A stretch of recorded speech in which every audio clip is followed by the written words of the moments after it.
We are here and we are strong. Let's be counted as we move on. Make a difference, change lives as we tell our different stories. We are capable, beautiful. We are born to do great things. We're unstoppable, incredible, 'cause we're differently abled, differently.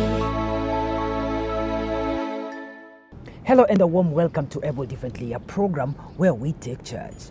Well, taking charge doesn't always mean you know what to do or how to do it, but simply having the courage to face the challenges as they come. They call me Jane Theory. And Caxton Osozi. Karibuni. 'Cause we're differently abled, differently. Peter Chege faces different challenges as they come in his life. Despite being blind, he has a clear vision on where his life is supposed to be in the coming years. Take a look at this story. Peter Chege was born in Kiambu County and he is the firstborn in a family of 8. He went to Kirungari Primary School for his A-levels, but he did not manage to go to high school. Wakati tulimalizia standard 7, mimi sikuweza kuendelea kwa sababu my mom hakukuwa na fedha ya kuendelea katika kunisomesha. Peter's mother had separated with his father, and during that time he had secured a job, and much of his income he got catered for his siblings' school fees and his mother's hospital bill. Nikaona mzazi wangu vile anatambika, nikashindwa hata vile nitafanya. Ni ukweli nikaona mzazi, kwa sababu my mom walikuwa wamewachana na my dad. Sasa my mom alikuwa anatoka usiku anaenda Kikomba kuuza sukuma, lakini mimi ananiwacha nyumbani napikia hawa watoto wengine. Nimekuwa nikikua, alafu ndio nikaona vizuri kuliko tukiwa hapa ninaenda kazi ninarudi. Sasa nikaenda pahali nilikuwa, sasa nikakaa settled kwa kazini. In his mid-30s, Peter experienced severe headaches and got admitted at Kenyatta National Hospital with surgeries performed on him. Ilifika saiti yangu nikawa mgonjwa, alafu saiti yangu disappeared, ikapotea. Wakati ilipotea, mimi nilikuwa mgonjwa kabisa, kwa sababu nilikuwa naumwa na kichwa, hata kwenda kulikuwa na shida. Lakini wakati huo wote nilikuwa mgonjwa, nilikuwa nauliza kwani ni nini kimeendelea. Wakati ndio nilichukuliwa na my mom nikapelekwa hospitali, nimelazwa Kenyatta kama miezi kama 3 hivi. Na wakati huo ndio nilifanywa operation, kwa mwili kichwa, alafu ndio nikawekwa kitu tunaita shank ndani yangu. At that time, he was working at AgroMasters Limited in the logistic department until the unexpected happened. Macho ilipotea, nilikuwa dereva. Nilikuwa dereva wa gari, nilikuwa napeleka magari. Lakini sikukuwa najua ati kama siku moja itakuwa vile nipo siku ya leo. Kwa sababu hata nilikuwa, hiyo miaka ilikuwa si kale sana, kwa sababu nilikuwa kama, sasa ni kama miaka kadhaa imeisha. Peter was married, but unfortunately that marriage did not last. This was so devastating for him and he had a lot of negative thoughts. Wakati nilikuwa ninaona iko bibi nilikuwa nimeoa, na huyo bibi wakati nilimuoa ilifika kiwango hata ikafanya ndio hata saa hii unaona vile niko na ulemavu akaniwacha. Na saa ile aliniwacha nikajua hata kama ameniwacha maisha yangu haitakosa kuendelea. It was not an easy road for Peter after losing his sight, and challenges didn't escape his daily life. Kuna kitu kigumu kama mtu mzima amepotea macho, kwa sababu unaangalia mbele, ulikuwa unasaidia, kwa sababu mimi nilikuwa nasaidia watu wengi hakika, lakini kuangalia nikaona sioni mbele ama nyuma, kwa sababu sasa mimi macho imepotea. Sasa nimeanza kuwa mtu kama wa kuomba. Wale marafiki wote tulikuwa pamoja nao, wote wakanitenga. Although it took time for Peter to accept his new world, he later accepted himself and enrolled in Machakos School for the Blind. Iko mama mmoja alikuwa anaitwa Mrs. Kemathi, ndio alinituma upande wa Machakos Institute for the Blind. Huko ndio nilifanya mobility, nikajifunza mambo mengi ya hapa na pale, na ndio hata wakati wa leo ndio ninajitia nguvu, kwa sababu nilijua mafunzo ni kitu muhimu na inasaidia wengi. Na ndio hata wakati huu nikitaka kwenda pali, hata ninaendanga peke yangu, kwa sababu nilifunzwa. Na hata kutoka hapa ninaenda hata nyumbani uko upande wa Kirangari peke yangu. Later, Peter met the love of his life, Agnes, and got married, and together they were blessed with children. Wakati nikiwa huko Machakos, nilipatiwa chance ya kwenda Thika School for the Bride. Na wakati nilikuwa tulienda huko, nikasikia kama vile mke wangu ndio Agnes Chege, nikasikia akiimba na ka sauti kengine kanyororo, yani ya kupendeza. Na mimi wakati nilisikia hivyo, nikajuma kidole, nikasema ni mimi na yeye. Na nikajua staki mwingine kwanza amuongereshe kama sijamuongeresha, kwa sababu ninaweza nyaganywa. Nikajua tafadhali kwanza nifanye nini, kwanza nimuongereshe. Na ni kweli nikaenda nikamuongeresha, tukaongea vile nilituma watu wakaitikia, wakaenda kwa kamwita, na yeye hakukataa. Maneno haikuishia hapo, akaenda nyumbani uko upande wa Nakuru, na mimi nikaamua hata kama ameenda Nakuru, tukaanza kuandika braille. His mother saw a heavy burden since she knew she would be taking care of two visually impaired persons. But for Peter and Agnes, they had learned to be independent on their own. My mom aliona kama ni mzigo amewekelewa ile kali sana, kwa sababu wakati nilimlete my sweetheart kwa nyumba, nikamwambia my mom, huyu ndio atakuwa mke wangu. My mom hakuongea, akanyamaza.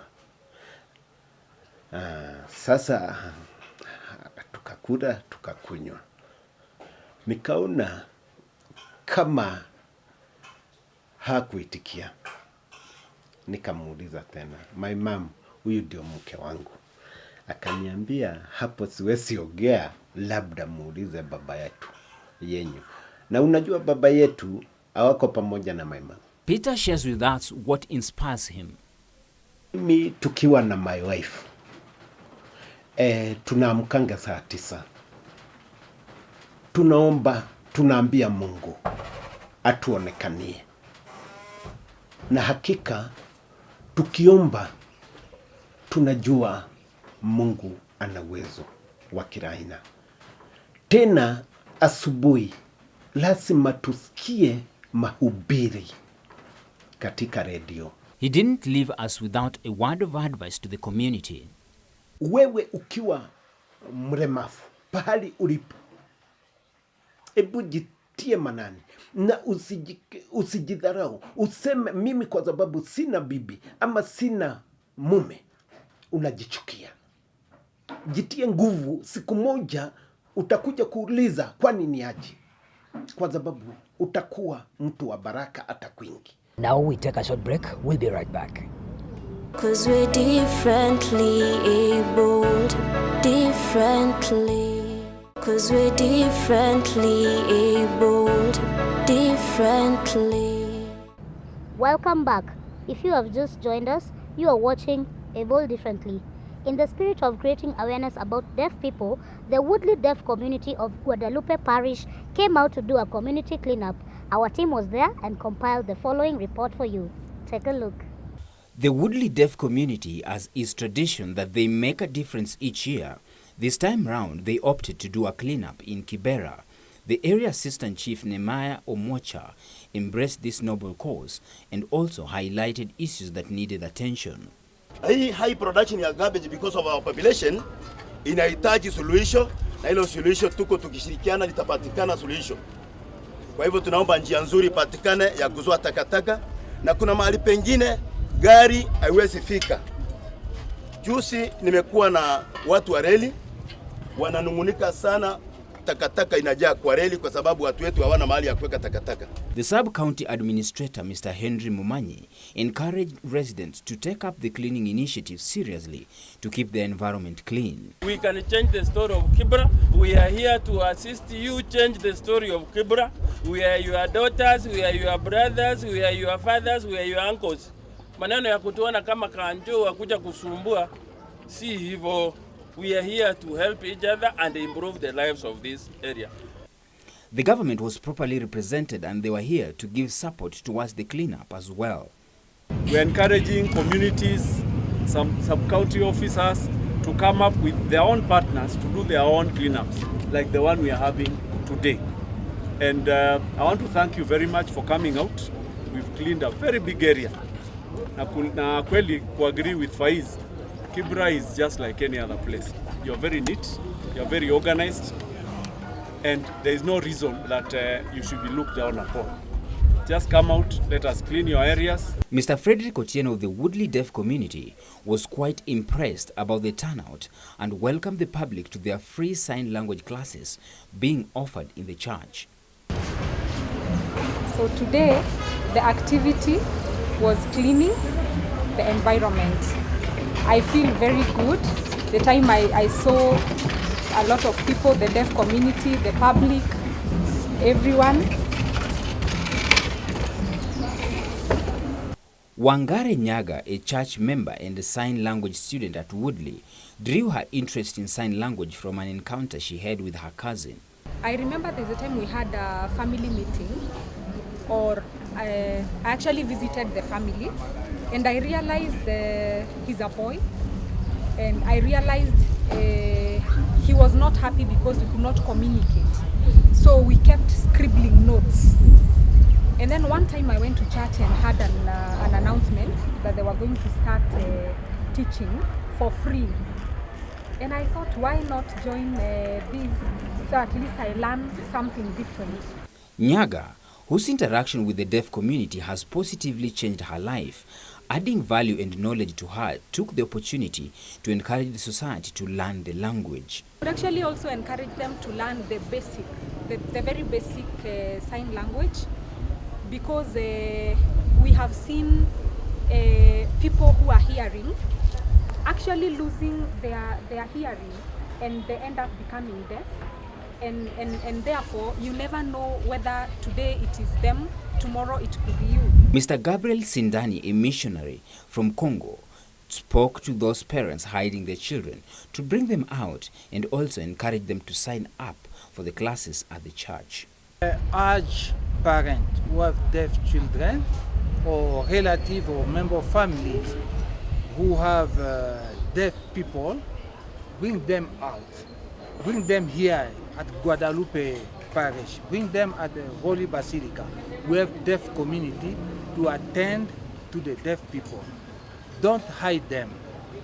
The deaf people who don't know KSL, Kenyan Sign Language, can come here at the Guadalupe, Our Lady of Guadalupe Parish, and they will learn the sign language. 'Cause we're differently abled, differently. Creating awareness about a condition requires one to employ a unique method if a message is to reach home. Dyslexia Organization of Kenya took this route on October 6th by trekking on Ngong Hills as a way of sensitizing people. Take a look at that story. October being a Dyslexia Awareness Month, Dyslexia Organization of Kenya was not left behind as they took the awareness to the next level. Ambia jirani yako welcome. Wambia this is all about dyslexia.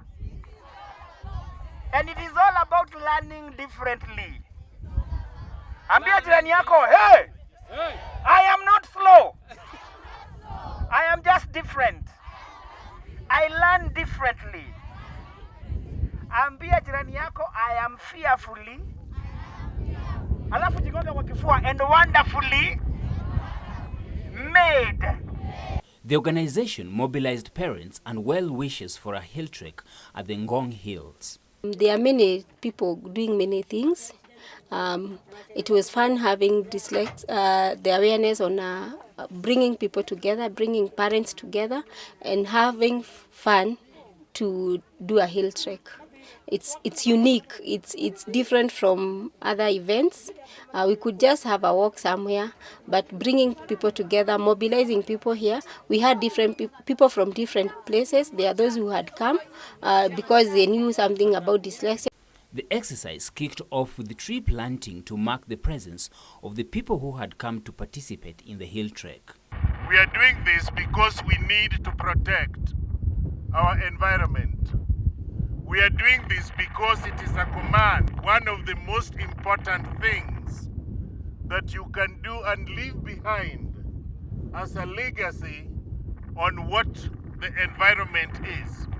Victor Mbuvi, the Goodwill Ambassador for Dyslexia, was among the participants. People with a dyslexic condition at times see a B as a D. Instead of saying boy, they write doy. At times they see Pete as tip. You get? So they see things in a creative way. Two, they see a two that is dancing. So you wonder now, huyu anasema nini, amechanganyikiwa. But no, they are just, minds are faster in imagination than in reading. And now you need people who have specialized training to notice them, who have a totally different education system. And here would ask the government to create a different education system for people with dyslexia. For most people, the hill trek was a whole new experience. I'm a parent with a child with dyslexia from Najem Talent School. It was my first time to climb Ngong Hills. It was really fun. At one point I wanted to go back, but my child refused to come back, so at least we managed to finish. I would like to tell the people who are not here that they really missed the fun. It was a lot of fun. It was good to conquer the 3 hills. The participants were required to conquer the 3 hills just to show that with dyslexia, some of the things may seem impossible, but with the right mind and support, they are conquerors.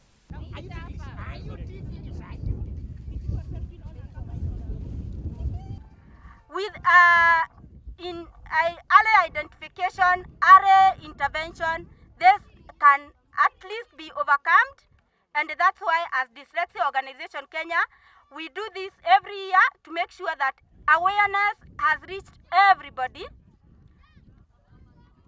And I want you to get here that from here you are going to talk to someone